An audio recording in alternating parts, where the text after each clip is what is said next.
السلام عليكم ورحمة الله وبركاته.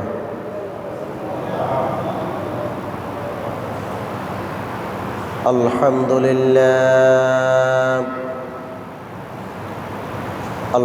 لله نحمده ونستعينه ونستغفره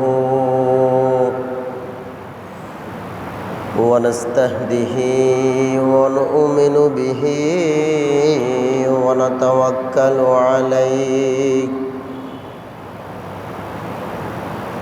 ونشكره ولا نكفره ونعوذ بالله من شرور أنفسنا ومن سيئات أعمالنا من يهده الله فلا مضل له ومن يضلله فلا هادي له ونشهد أن لا إله إلا الله وحده لا شريك له الذي أرسله بالحق بشيرا ونذيرا وداعيا إلى الله بإذنه سراجا وقمرا منيرا أما بعد فقد قال الله تعالى في كلامه المجيد والفرقانه الحميد সকলে আমার সাথে পড়ুন আউযু বিল্লাহি মিনাশ শাইতানির রাজীম বিসমিল্লাহির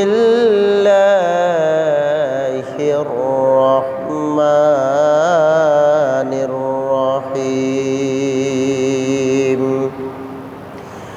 ইয়া আইয়ুহাল্লাযীনা আমানু ইযা নুদিয়া লিস-সালাতি মিন ইয়াউমিল জুমুআতি فاسعوا إلى ذكر الله صدق الله العظيم وقال رسول الله صلى الله عليه وسلم إن في الجمعة لساعة لا يوافقها عبد المسلم يسأل الله منها خيرا إلا أعطاه إياه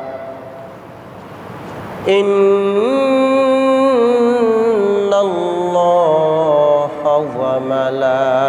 وملائكته يصلون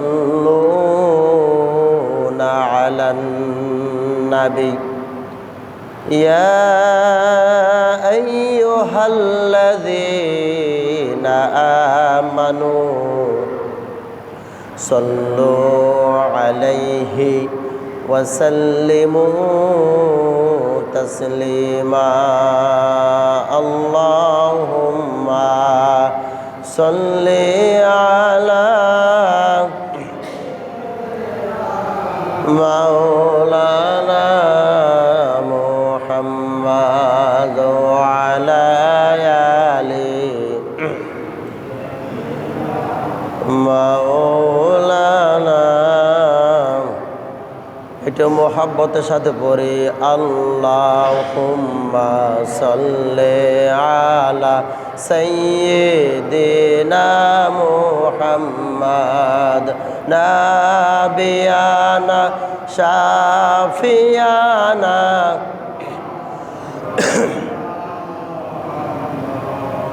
اللهم صل على سيدنا محمد نبينا شافينا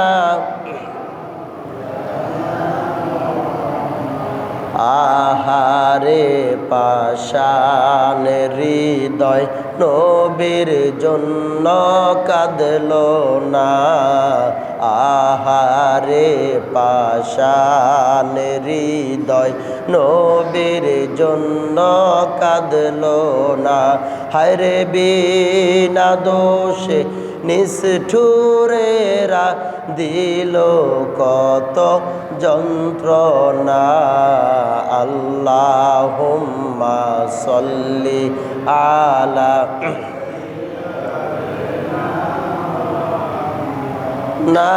নাবিয়ানা শাফিয়ানা মাওলানা মুহাম্মদ আল্লাহুম্মা সাল্লি আলা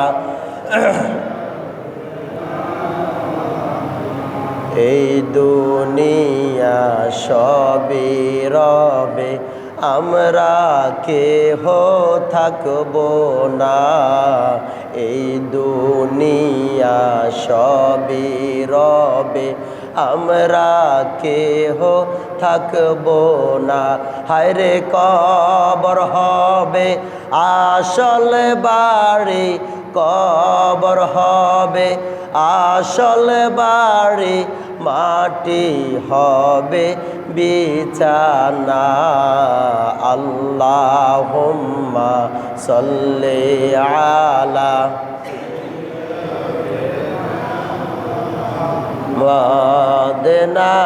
নাবিয়ানা শাফিয়ানা মাওলানা লা ইলাহা ইল্লাল্লাহ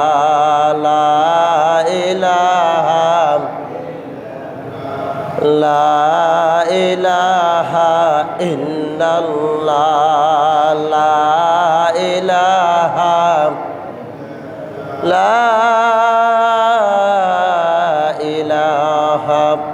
ইল্লাল্লাহু মুহাম্মাদুর রাসূলুল্লাহ সাল্লাল্লাহু আলাইহি ওয়াসাল্লাম। আমার ইসলাম প্রিয়, দিন প্রিয়, ইবাদত প্রিয় মুসলিম ভাইরা, যারা আমার সামনে আছেন, সর্বপ্রথমে আমরা সকলেই মহান আল্লাহ পাকের দরবারে শুকরিয়া আদায় করব যে আল্লাহ পাক রাব্বুল আলামিন আমাদেরকে সলাতুল জুমআ আদায় করার জন্য দুনিয়াবি সকল প্রকার অপকর্ম থেকে, ব্যস্ততা থেকে, ব্যবসা বাণিজ্য থেকে আমাদেরকে তার ঘরে আসার বসার তৌফিক দান করেছেন। এই জন্য অন্তরের অন্তঃস্থল থেকে সকল দুর্বলতাকে পিছনে রেখে চিৎকার দিয়ে শুকরিয়া আদায় করে বলি আলহামদুলিল্লাহ। তার সাথে সাথে লাখ কোটি লক্ষ কোটি সালাতু সালাম, দুরুদ সালাম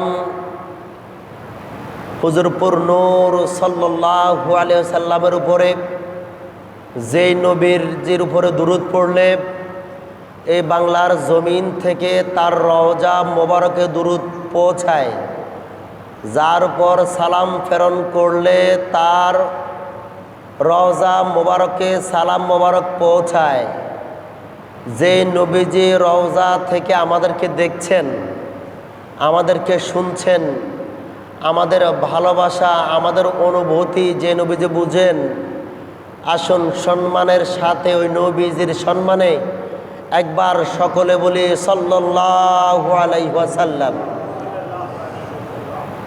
বন্ধুরা আমার, ইংরেজি মাসের প্রথম জুমা,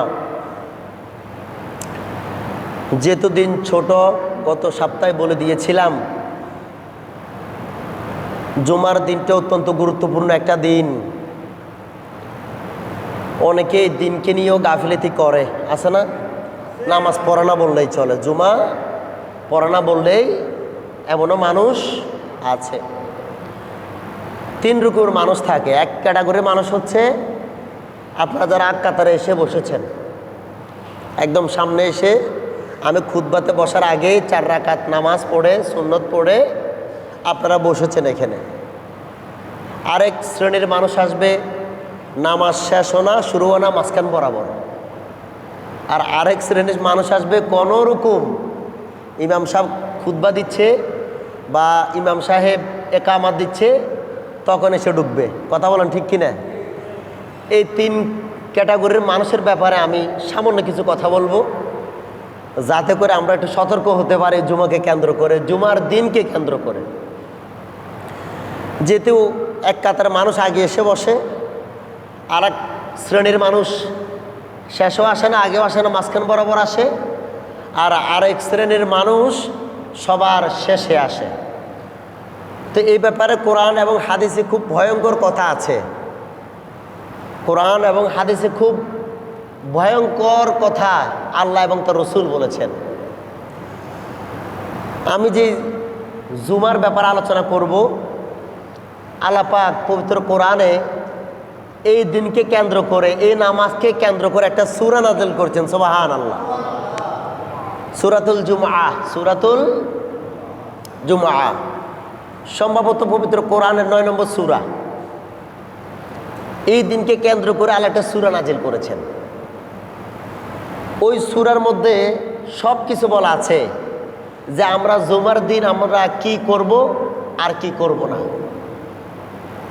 জুমার দিন কখন আমরা ঘরে এসে ঢুকবো, তার ঘরে আসব, অথবা আল্লাহর হাবিব সাল্লাল্লাহু আলাইহি ওয়াসাল্লাম এই দিনে নিজে কি করেছেন, সাহাবীদেরকে কি করার জন্য বলেছেন, জানার দরকার আছে না নাই?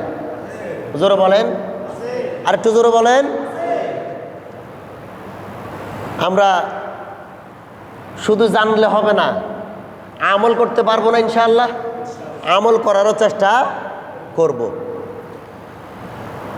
সর্বপ্রথম আমি যেই জুমার যে আয়াত তেলাওয়াত করেছি, আল্লাহ পাক রব্বুল আলামিন বলতেছেন ইয়া আইয়ুহাল্লাযীনা আমানু। আল্লাহ পাক বলছেন হে ঈমানদারেরা। হে মানুষ বলে না এখানে, কাদেরকে বলছে? যারা ঈমানদার, যারা মুমিন মুসলমান, এই আপনারা যারা এসেছেন এখানে এক কাতারে এসে বসেছেন, আমাদেরকে বলছে কথাটা। আর যারা ঈমান এনেছে দিনকে, কোরআনকে, পরকাল, ইহকাল পরকালকে, হাসর নাসরকে যারা বিশ্বাস করে, তাদের উদ্দেশ্যে আল্লাহর কথা। যারা নামাজ পড়বে, জুমা পড়বে, তাদের দিকে আল্লাহ হাত বাড়িয়ে দিয়ে বলতেছেন ইয়া আইয়ুহাল্লাযীনা আমানু। হে বাইতুল আমান জামে মসজিদের মুসল্লিরা, ইমানদাররা তোমরা শোনো। কি শুনবে? ইযা নুদিয়া লিস-সালাতি মিন ইয়াউমিল জুমআত।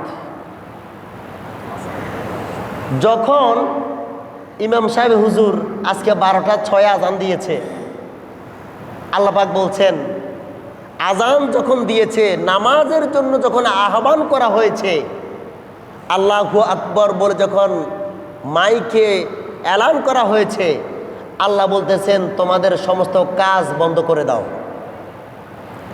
ব্যাস, সমস্ত কাজ কি বন্ধ। সালাতুল জুমার এই আয়াতটার মধ্যে সূরার, তাহলে কি বলল? যখন ইযা নুদিয়া লিস-সালাত মিন ইয়াউমিল জুমআহ, যখন জুমার এলান করা হয়েছে, আজান দেওয়া হয়েছে, ডাকা হয়েছে, তোমরা তোমাদের সকল কাজ বন্ধ করে দাও। তারপর ফাসআউ ইলা যিকরিল্লাহ, তোমরা সঙ্গে সঙ্গে আল্লাহর স্মরণের মধ্যে নিমজ্জিত হও। আল্লাহর স্মরণে মানে আল্লাহর স্মরণের দিকে তোমরা হাঁটো। অর্থাৎ আল্লাহ ডাকলেন, আমরা আল্লাহর ডাকে সাড়া দিতে হবে। এই জন্য তোমরা যথাসময়ে বাইতুল আমান জামে মসজিদের প্রথম কাতারে এসে তোমরা বসে যাও। এটা কি আমার কথা না আল্লাহর কথা? জোরে বলেন, কার কথা? আমার কথা নয়, এটা আল্লাহর কথা। তারপর ওয়াদারুল বাইয়া, বাইয়ন শব্দ অর্থ বিক্রেতা। কি বিক্রেতা? তোমরা ব্যবসা বাণিজ্য তোমরা কি করে দাও? বন্ধ করে দাও, স্টপ করে দাও। দোকান বন্ধ করে, শাটার অফ করে তোমরা নামাজের জন্য প্রস্তুতি নাও। সুবহানাল্লাহ বলেন। এখন আপনাদের এখানে তো ঢাকা চট্টগ্রাম রোড, হাজার হাজার ট্রাক ভ্যান চলতেছে না? দোকানপাট খোলা না? মিল ফ্যাক্টরি খোলা না? খোলা। বেলা শেষে আমাদেরকে হিসাব করতে হবে। আল্লাহর কোরআনের, রাসূলুল্লাহর কথার বাইরে কোনো মুসলমানদের যাওয়ার বিন্দু পরিমাণ সেই অপশন রাখেন নাই আল্লাহ। আল্লাহ যা করেছেন সেটা ফরজ, আর ফরজ মানে বাধ্যতামূলক। এখানে কোনো প্রকার দুর্বলতা করার, অলসতা করার, একটু পিছুটান দেওয়ার কোনো অপশন। যালিকুম খায়রুল লাকুম ইন কুনতুম তা'লামুন, আর এই হলো তোমাদের জন্য সর্বোত্তম যদি তোমরা জানতে। যদি আমরা বুঝতাম এটা যে আল্লাহর এই আগে আসলে বসলে পরে কী লাভ হয়, যদি আমরা জানতাম আর বুঝতাম, তাহলে আমাদের এই ভুলগুলো আর হতো। এখন আমরা জানি না কি, আমাদের চক্ষু যখন বন্ধ হয়ে যাবে, দেহ যখন আর রক্তপিণ্ড যখন আর কাজ করবে না, আপনার দেহকে যখন আওলাদ পরিবার পরিজনের খাট থেকে নামাইয়া একটা নিচে বিছনা দিয়া, একটা চাদর দিয়া যখন মাথার তালু থেকে পায়ের তালু পর্যন্ত ঢাকনা দিয়ে ফেলবে, আল্লাহ এই আয়াতের ব্যাখ্যার মধ্যে আসছে ও যে যদি তোমরা জানতে, তার মানে এটা মৃত্যুর পরে এই নামাজের জন্য, সওয়াবের জন্য। আমরা যদি বুঝতাম মৃত্যু থেকে একদম কিয়ামত পর্যন্ত, জান্নাত জাহান্নাম পর্যন্ত আমাদের জন্য কি অপেক্ষা করতেছে, এটা যদি আমরা জানতাম, তাহলে আমরা এই মসজিদে জুমার দিনও শুধু সূর্য ওঠার আগে আগে এসে বসে থাকতাম। আল্লাহ এটা বুঝাইছে এই আয়াতের ব্যাখ্যার মধ্যে। কিন্তু আমরা তো, আল্লাহ তো আমাদের অনেক কিছু দৃষ্টিগোচর রাখছেন না আমাদের জন্য অনেক কিছু। যেমন ওই যে বললাম, কবর রাখার সাথে সাথে আমরা অন্য একটা জগতের উপলব্ধি করতে পারবো, কিন্তু জীবদ্দশায় কবরের জগতের কোনো কিছু উপলব্ধি করা সম্ভব। এই জন্য আল্লাহ বলছেন যে এটা যে তোমাদের জন্য কত কল্যাণকর, ইন কুনতুম তা'লামুন, এটা যে তোমাদের জন্য কত কল্যাণকর, হাই মুসলমান যদি তোমরা জানতে। এই জন্য আমাদের জানার দরকার আছে না নাই? অনুভূতি করার দরকার আছে না নাই? মৃত্যুর অনুভূতি, কবরের অনুভূতি, ফুলসিরাতের অনুভূতি, হাসরের মাঠের সেই বিভীষিকাময়ের অবস্থা যদি আমরা ইমানদার অনুভব না করি, তাহলে আমরা কোনোদিন নিজের দিনকে, সময়কে, জুমাকে, 5 ওয়াক্ত নামাজকে ঠিক করতে পারবো? আল্লাহর হাবিব সাল্লাল্লাহু আলাইহি ওয়াসাল্লাম যতগুলো দিন আছে, আল্লাহ পাক রব্বুল আলামিন যতগুলো দিন রাত সৃষ্টি করেছেন, এর মধ্যে সর্বশ্রেষ্ঠ দিন হচ্ছে সলাতুল জুমার দিন। কোন দিন? সলাতুল। এই দিনটা সেরা, এটা আমরা সবাই জানি। গরিবের হজের দিন, এই সেই। কিন্তু ব্যতিক্রম কিছু কথা, এই জুমার দিনের কথা কিন্তু তাওরাত কিতাবের মধ্যেও আছে। সুবহানাল্লাহ বলবেন না? অর্থাৎ কোরআনের আগে আসছে কি? তাওরাত কিতাব। এই জুমার দিনের কথা, এই দিনটার কথা আল্লাহ যখন এই পৃথিবী বানাবেন, রাত দিন বানাইছেন, সব কিছুর সেট আপ আল্লাহ পাক দিয়েছেন এত সুন্দর করে। আমার দয়াল নবীজির নামটা যেমন তাওরাত, জাবুর, ইনজিল, কোরআনে ছিল, দিনের মধ্যে সর্বশ্রেষ্ঠ দিন এই নামটার কথাও তাওরাত কিতাবের মধ্যে ছিল। সুবহানাল্লাহ। আল্লাহ পাক রব্বুল আলামিন এই জুমার দিন আল্লাহ আদমকে বানাইলেন। জুমার দিনে কাকে বানাইছে? আদমকে। বলতে পারবেন? উনি আমাদের কত প্রজন্মের মানুষ? আমাদের আগে আসছে? বলতে পারবেন? পৃথিবীর প্রথম মানুষ কে? হযরত আদম আলাইহিস সালাম। পৃথিবীর প্রথম মানুষ কে? সবাই একসাথে বলেন, পৃথিবীর প্রথম মানব কে? হযরত আদম আলাইহিস সালাম। আল্লাহ তাকে বানাইলেন, বানাইয়া তাকে জান্নাতের মধ্যে রাখলেন। কোথায় রাখছেন? জান্নাতের মধ্যে বস্ত্র পায়খানা হবে না, এই দাড়ি দাড়ি কিছু থাকবে না, কোনো পশম থাকবে না, পায়খানা হবে না, আপনার ঘুমও আসবে না, আমাদের দাড়ি টুপি এগুলো কিছু থাকবে না। তো আদম আলাইহিস সালামেরও জান্নাতে থাকা অবস্থায় এ পায়খানা প্রস্রাব কিছু ছিল। জান্নাতে নিয়ামত, আল্লাহ বলছে তুমি খাও অপুরন্ত, শুধু একটা জায়গায় যাবা না, লা তাকরাবা হাযিহি শাজারাতা ফাতাকুনা মিনাজ জালিমিন। তুমি ওই যে দেখা যায় ওই গাছের নিকটে তুমি যেও না, যদি যাও জালিমিন, তুমি জালেমদের অন্তর্ভুক্ত হয়ে যাবে, মানে তোমাকে জান্নাত থেকে বের করে দিতে হবে। তো আদম আলাইহিস সালাম তার হাওয়া আলাইহিস সালামের প্রবঞ্চনায় পড়ে, তার বিবির প্রবঞ্চনায়, এই জন্য দেখবেন নারীরা কিন্তু বেশি কষ্ট পায়, পুরুষরা কিন্তু বেশি কষ্ট পায় নারীর ছলনায়। কথা বলেন ঠিক কিনা? কারণ যতটুক নারীরা পুরুষদেরকে একটু প্যারা দেয়, কষ্ট দেয়, বা একটু ইমোশনাল বানায়, দুনিয়ার আর কোনো পুরুষ কোনো পুরুষকে এত ইমোশনাল বানাতে পারে পারে পারে না। হাওয়া আলাইহিস সালাম ফল দিয়েছেন স্বামীকে, আদম আলাইহিস সালাম ভাবছে আমার বিবি যেহেতু দিয়েছে খাই না, কি হয়েছে, বাস খেয়েছেন। পরে জান্নাতে পোশাক খুলে গেছে দেহ থেকে, সাথে সাথে তাদের দুইজনকে জান্নাত থেকে বের করে দিয়েছেন। বের করেছেন এই জুমার দিনে। আদমকে আল্লাহ সৃষ্টি করেছেন শুক্রবারে, আবার জান্নাত থেকে বের করে দিয়েছেন কি বারে? এই জুমার দিনে, শুক্রবারে। আবার 300 বছর কাঁদার পরে আল্লাহ যে আদম আলাইহিস সালামকে মাফ করেছেন, সেটাও ছিল এই জুমার দিন। সুবহানাল্লাহ বলেন। তাহলে আদমকে যদি জুমার দিনে আল্লাহ মাফ করেছেন, আল্লাহকে আমাদেরকে এই জুমার দিনে মাফ করতে পারেন না? জোরে বলেন, পারেন না? কারণ এই জুমার দিনের হাদিসের মধ্যে আসছে, এই জুমার দিনের মধ্যে এমন একটা সময় আছে যে সময়টার মধ্যে আল্লাহ আপনার সকল অনুভূতি, আশা, আকাঙ্ক্ষা আল্লাহ দরবারে কবুল হয়। সুবহানাল্লাহ বলেন। আল্লাহ পাক এই জুমার দিনে আদমকে বানাইলেন। আল্লাহ পাক এই জুমার দিনে আদমকে বের করলেন জান্নাত থেকে। আল্লাহ পাক এই জুমার দিনে আদমকে ক্ষমা করেছেন। সর্বশেষ কথা হচ্ছে আল্লাহ পাক এই জুমার দিনে এই পৃথিবীকে ধ্বংস করে দিবেন। কিয়ামত হবে কখন? জুমার দিন। কখন? জুমার দিন কিয়ামত সংগঠিত হবে। পুরাণ কথা আপনারা জানেন, তাহলে বুঝতে হবে এই জুমা আমাদের জন্য কত ইম্পর্টেন্ট।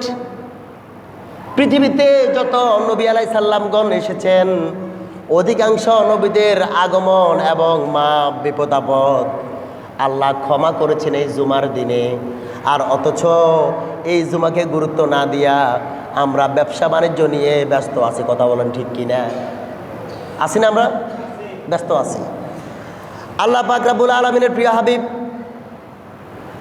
হাদিস বললেন, খায়রু ইয়াউমিন তলাত আলাইহি শামসু ইয়াউমাল জুমআতি ফিহি খুলিকা আদম ওয়া ফিহি উদখিলাল জান্নাতা ওয়া ফিহি উখরিজা মিনহা ওয়া লা তাকুমুস সাআতা ইল্লা ফি ইয়াউমিল জুমআহ। ওই যে আল্লাহ আদমকে বানাইলেন, জান্নাত থেকে বের করলেন, আবার মাফ করলেন। আল্লাহ পাক বলেন সব কিছু হয়েছে জুমার দিনে। এজন্য আল্লাহর হাবিব বলেছেন, আমার উম্মতরা তোমরা তোমাদের গুনার জন্য শুক্রবার বেশি বেশি করে তওবা ইস্তেগফার করো। এই শুক্রবার বেশি বেশি আল্লাহর হাবিব বলছেন যে তোমরা তোমাদের গুনার জন্য এই শুক্রবার তোমরা বেশি বেশি করে মাপ চাও। অথচ আমরা শুধু 2 রাকাত নামাজ পড়ে বের হয়ে যাই। ওই যে আল্লাহ বললেন, তাআলামুন, তোমরা তো জানো না যে তোমাদের জন্য কত কিছুই না রয়েছে। এজন্য অনেকে না বুঝে আসে জুমা পড়তে, আবার না বুঝে চলে যায়। মাত্র 2 রাকাত, কিন্তু আপনি এটা নিয়ে মস্করা করলেন, তামাশা করলেন, পৃথিবীতে সবচেয়ে বড় চোর হচ্ছে নামাজ চোর। কাজে আপনি হচ্ছে নামাজ চোর, মানে পৃথিবীর সবচেয়ে দামি চোর। দামি চোর হওয়ার দরকার আমাদের আছে? নাই। আমাদের চোর হওয়ার দরকার নাই। আমরা 4 রাকাত পড়বো, 2 রাকাত পড়বো, আবার 4 রাকাত পড়বো, আবার 2 রাকাত পড়বো।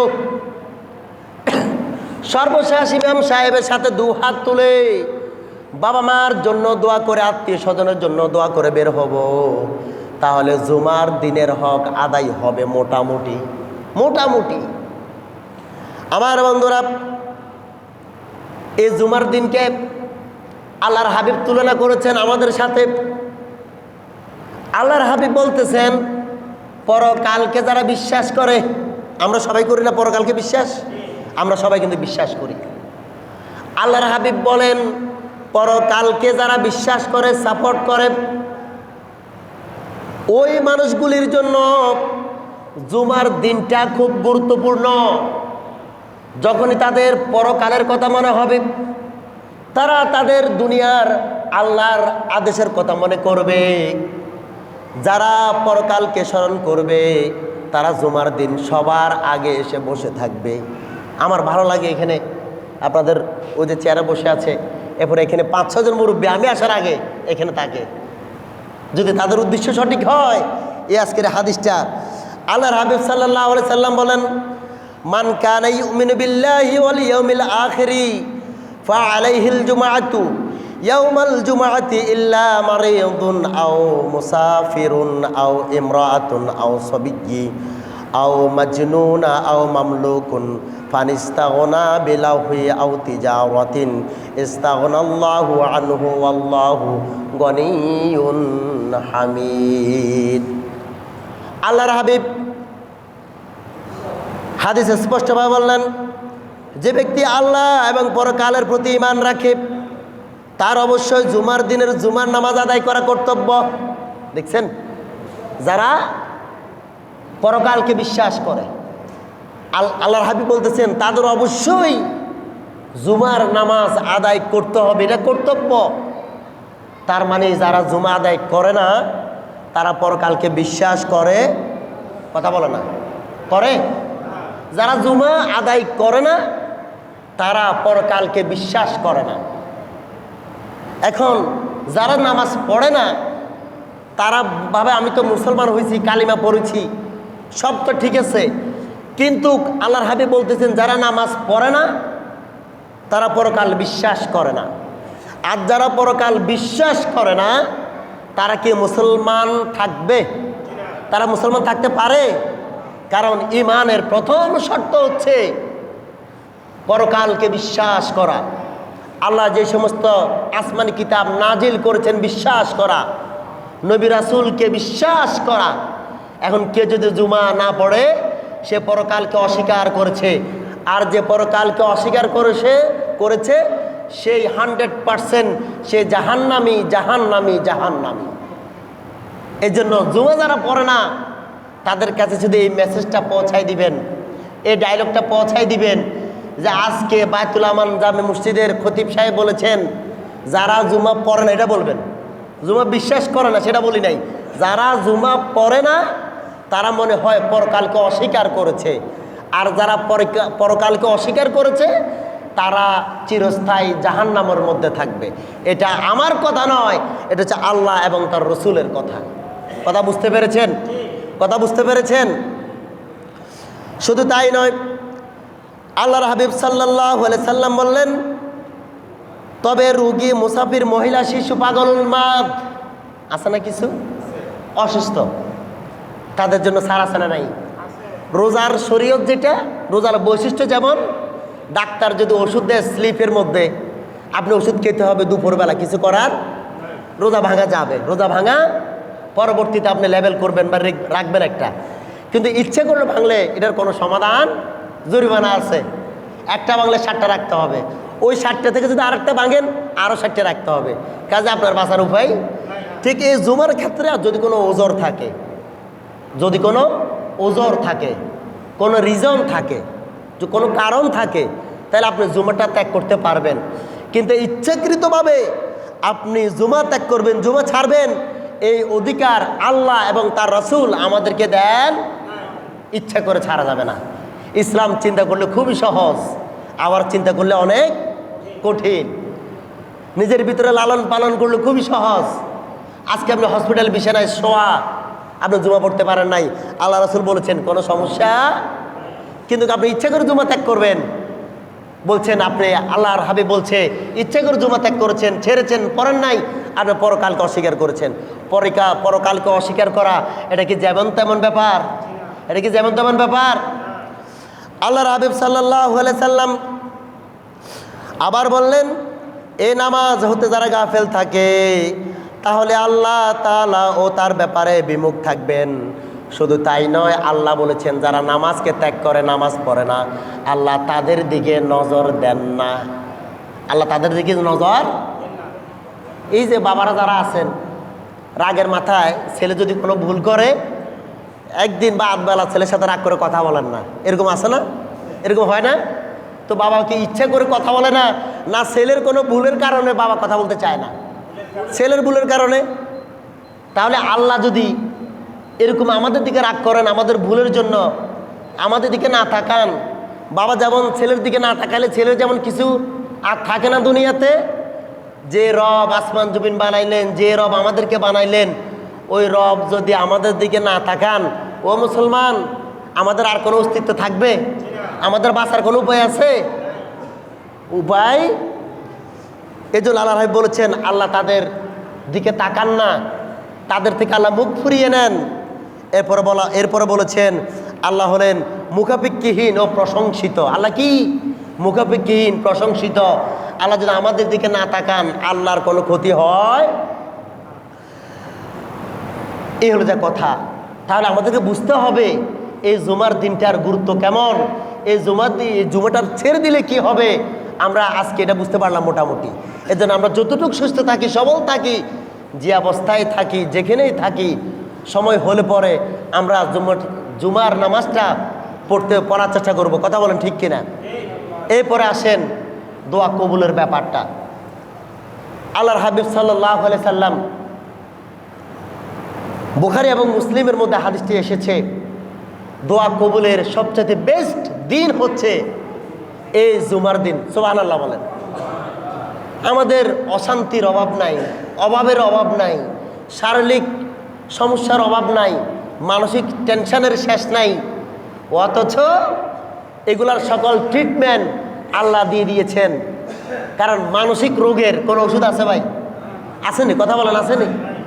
মানসিক রোগের কোনো ওষুধ, কিন্তু আল্লাহ এবং তার রাসূল এই মানসিক রোগের ওষুধ দিয়েছেন।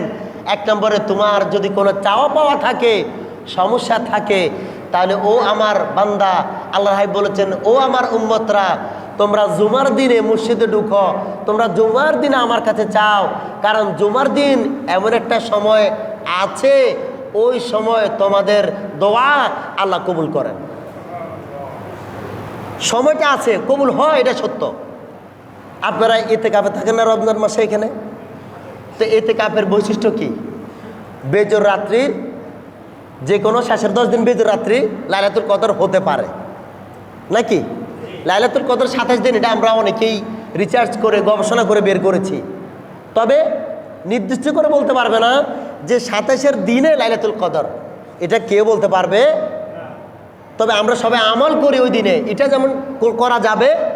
আপনি যদি শেষ 10 দিন যারা ইতিকাফে এখানে ঢুকে, ইতিকাফের রাত্রিতে শেষ বেজোরের যে রাতগুলি আছে, ইতিকাফটা যেমন তাদের নসিবে আসতে পারে, ইতিকাফটা যেমন শেষের বেজোরের দিনগুলোতে, ঠিক এই জুমার এই দিনটা সূর্য উদয়ের পর থেকে সূর্য অস্ত যাওয়া পর্যন্ত এই দিনের মধ্যে, এই সময়ের মধ্যে আল্লাহর হাবিব বলতেছেন তোমাদের দোয়া কবুল হতে পারে। সুবহানাল্লাহ।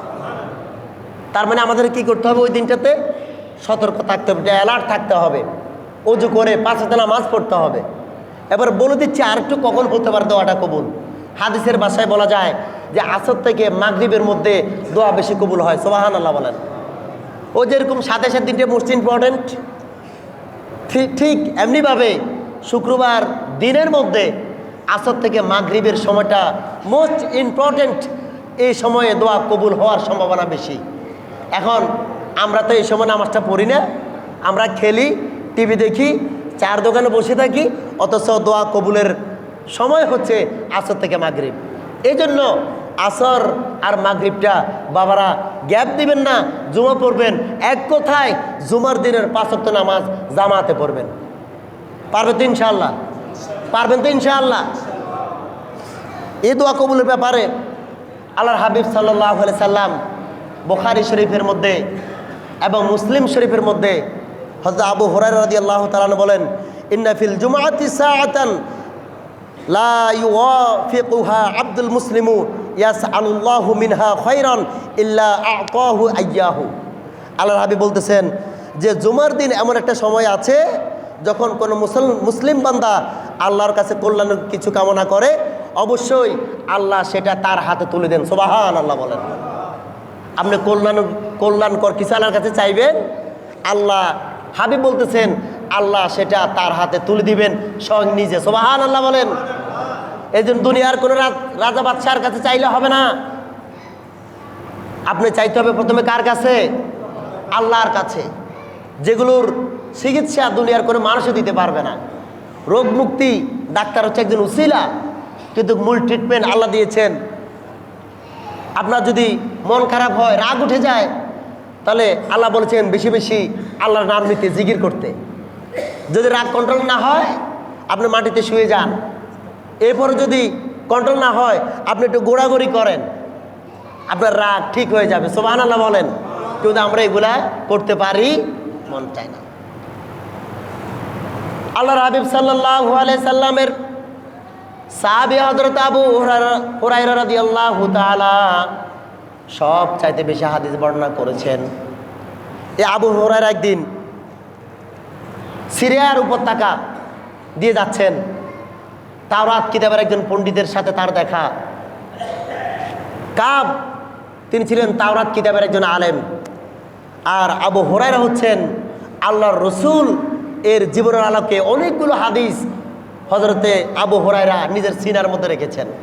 দুজন ব্যক্তি, একজন হচ্ছে কি কাব, আর আরেকজন হচ্ছে আবু হুরায়রা। নাম বলো তো, কি বলছে? একজনের নাম কি আবু হুরায়রা, আর আরেকজন হচ্ছে কি কাব।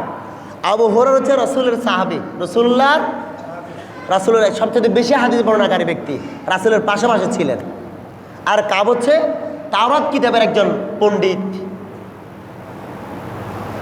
ওই কাব আবু হুরায়রাকে কিছু হাদিস, কিছু লাইন শিখাচ্ছিল, যে তুমি এভাবে এভাবে, এই আমার কিতাবে এটা আছে। তখন আবু হুরায়রা রাদিয়াল্লাহু তাআলা আনহু আল্লাহর নবীর কিছু কিছু গুরুত্বপূর্ণ হাদিস আবু হুরায়রা এই কাবকে শুনেছে। সুবহানাল্লাহ বলেন।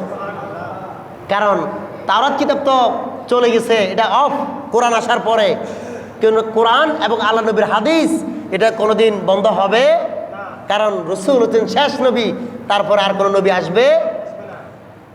কথা বলতে বলতে হযরতে আবু হুরায়রা বলতেছেন যে সব কিছু দিনে হলো যখন শুক্রবার দিনটা সূর্য উঠে সকালবেলা। কথা কিন্তু শুনবেন, কিন্তু মনোযোগ দেন, এই লাইনটা বলে শেষ করে দিচ্ছি। আবু হুরায়রা কথা বলতে বলতে বলতে বলতে রসুলের হাদিস শুনাইতে শুনাইতে জুমার একটা টপিক গিয়ে ঢুকলো। ওই যে বললাম তাওরাত কিতাবের মধ্যেও জুমার দিনের কথা আছে, আবার আমাদের রসুলুল্লাহ কোরআন এবং হাদিসে তো জুমার দিনের কথা অবশ্যই আছে। আবু হুরায়রা যখন বললেন যে জুমার দিনটা যখন হয়, সূর্য যখন উঠে আর সূর্য যখন অস্ত যায়, সূর্য উঠা এবং অস্ত যাওয়া, এই সময়টার ভিতরে তামাম মাখলুকাত, সমস্ত মাখলুকাত সবাই ওই যে কিয়ামত শুক্রবার হবে, এই কিয়ামতের যে খারাপ যে দিকটা সমস্ত মাখলুকাত তারা কিন্তু বুঝে কিয়ামত কেমন হবে, কত ভয়ঙ্কর হবে, কিন্তু মানুষ সেটা বুঝতে পারে। এই যে যারা মারা যায় আমাদের আশেপাশে, আপনাদের নিজস্ব গোয়ালের গরু বুঝে যে আজকে আমার এই মনিব চলে যাবে, কুকুর বুঝে আজকে অমুক এলাকার অমুক মারা যাবে, বিড়াল বুঝে আজকে অমুক বাড়ির অমুক মারা যাবে। অর্থাৎ মানুষ ছাড়া প্রত্যেকটা প্রাণী বুঝে এই এলাকার কখন কার মৃত্যু হবে, কোন সময় তার মালাকুল মউত তার পাশে এসে বসেছে একমাত্র মানুষ ছাড়া আর সকল পশু পাখি এটা জানে, কোরআন এবং হাদিসের কথা। ঠিক তেমনিভাবে আবু হুরায়রা ওই কাবকে বলতেছে যে কিয়ামতের দিনে হবে, দুনিয়ার তামাম মাখলুকাত এই কিয়ামতের ভয়ঙ্কর দিকটা চিন্তা করে তারা কান্নাকাটি করে, আফসোস করে, দুঃখ প্রকাশ করে, আল্লাহ তাসবিহ পড়ে সূর্য ওঠা থেকে সূর্যাস্ত পর্যন্ত, একমাত্র বনি আদম ছাড়া, একমাত্র মানুষ ব্যতীত। বিশাল বড় হাদিস। আমি অবাক হলাম। আমরা যেমন মৃত্যুর কথা স্মরণ করি না, আসলে কিয়ামতটা কেমন হবে এটা আমরা স্মরণ করি, ওই যে আমরা অনেক কিছুই জানি না। এই জন্য আমাদের সিনার মধ্যে, অন্তরের মধ্যে এসবগুলো আমাদের আসে না। এই জন্য যখন কিয়ামত এই দিনে যেতে হবে, আপনারাও বেশি বেশি কিয়ামতের দিন মনে করে, এটাকে কিয়ামতের দিন মনে করে 5 ওয়াক্ত নামাজ পড়বেন, এখানে জিকির আজকার করবেন, সূর্য উঠা থেকে সূর্যাস্ত পর্যন্ত আল্লাহর কাছে পানা চাইবেন। তামাম মাখলুক যেহেতু পানা চায়, আমরাও মাপ চাওয়ার দরকার আছে না নাই? জোরে বলেন, আছে না নাই? এই জন্য জুমার দিনটাকে এমনভাবে গুরুত্ব দিবেন, ভাববেন এটাই আমার শেষ দিন, এটাই আমার লাস্ট নামাজ, এটাই আমার শেষ জুমা। যখন এটা আপনার অন্তরের মধ্যে আসবে, সিনার মধ্যে আসবে, ভাইয়েরা আমার, নামাজ তরক করতে আপনার মন চাইবে। লক্ষ্য রাখবেন সবাই। এই জন্য কথাটা বললাম, এই আলোচনা আজকে আনার প্রসঙ্গ মানে একটাই, জুমার দিন আগে নামাজ শেষ করতাম 20-এ বা 17-য়, আজকে 10-এর মধ্যে শেষ। এই জন্য দিন যেহেতু ছোট, সকল কাজ কামকে আজান দেওয়ার সাথে সাথে এলান, যখন আল্লাহ বলেছেন সমস্ত কাজ বন্ধ, ব্যবসা বাণিজ্য বন্ধ, লেনদেন বন্ধ, আল্লাহ বলেছেন, এই জন্য আল্লাহর কথা আমরা শুনতে হবে। যেহেতু আল্লাহ আমাদের উপর এটা অর্ডার করেছেন, ফরজ করেছেন, আমরা তারামি দেখাইয়া গাদ্দারি কইরা টাইম লস করলে পরে আমাদের পরকালের কবর থেকে শুরু করে একদম কিয়ামত পর্যন্ত আমাদের আর বাঁচার কোনো উপায় থাকবে না। এই জন্য লক্ষ্য রাখবেন।